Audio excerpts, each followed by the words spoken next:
Hola muchachos, ¿qué tal? Voy a explicarles cómo usar los adverbios de frecuencia y las expresiones de tiempo en inglés. Ese tutorial lo haré en español para que pues, los conceptos queden claros.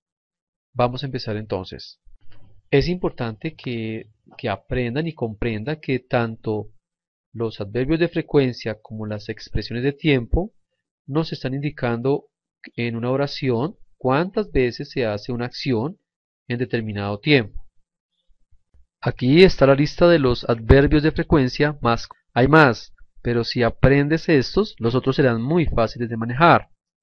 Entonces, always, que significa siempre, often, que significa frecuentemente, usually, que significa usualmente, sometimes, que significa algunas veces, hardly ever, que significa casi nunca, y never, que es nunca. Bueno, aquí tenemos una lista de expresiones de tiempo, time expressions. Every day, que significa todos los días. En inglés siempre será en singular. Once a week, también podemos decir once a month, once a year o once a day, que significa pues una vez a la semana, una vez al mes, una vez al año. Twice a day, dos veces al día. Three times a week, tres veces a la semana. Four times a month, cuatro veces al mes. Y podemos combinarlos de la forma como queramos, dependiendo de nuestras necesidades.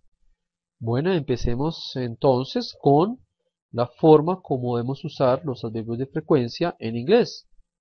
Cuando usas adverbios de frecuencia, debes tener en cuenta que siempre van después del sujeto. He notado que algunos niños empiezan oraciones con adverbios y así no es. Esta oración está muy bien. I sometimes play tennis in the afternoon. Pero esta oración está mal escrita. Sometimes my friends play soccer in the afternoon. No olviden entonces que los adverbios de frecuencia van después del sujeto. Aquí encontramos ejemplos de cómo van los adverbios de frecuencia. I sometimes play tennis in the afternoon. O Mark never goes to the beach in March. Mira que siempre el verbo va después del adverbio de frecuencia. La única excepción es con el verbo to be, donde el adverbio de frecuencia tiene que ir después de él. Observa detenidamente esta oración. Mira dónde estamos poniendo el verbo, que es el verbo to be, y mira ahora dónde ponemos el adverbio de frecuencia. She is often late for school. Es la única excepción y hay que tenerla muy en cuenta. Acuérdense que el verbo to be es el niño consentido en inglés y él tiene sus propias reglas y métodos. Observa otro ejemplo con verbo to be. They are hardly ever angry. También tengo que recordar de aquí que el verbo to be cambia dependiendo del sujeto. Con she pues ponemos is y con they ponemos are. Bueno, ahora explicaré el uso de las expresiones de tiempo que también indican con qué frecuencia se realiza una acción. Entonces observemos este ejemplo que tenemos acá en pantalla. We go to school 5 times a week. No olviden que podemos decir 3 times a week, once a week, que es una vez a la semana. También podemos decir, por ejemplo, we go to school 5 times a month. Todo es posible, ¿no? Observemos aquí otros ejemplos con expresiones de tiempo que son diferentes a adverbios de frecuencia. Expresiones de tiempo, time expressions. Bob takes the train twice a week.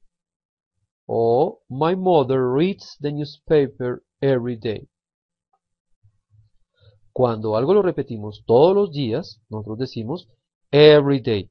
Nunca digas every days o very days, que a veces ustedes se confunden con eso.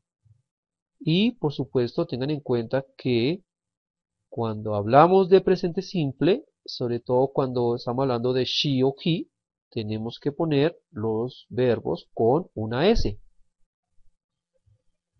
Por eso encuentras aquí que my mother reads, esa S no significa que sea el verbo en plural, sino más bien que el verbo es singular.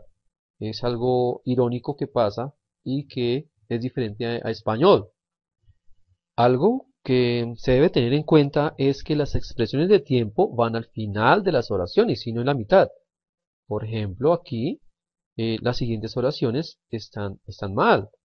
Mira como Bob takes twice a week the train. Es mejor decir Bob takes the train twice a week. Lo mismo tiene que suceder con My mother every day reads the newspaper.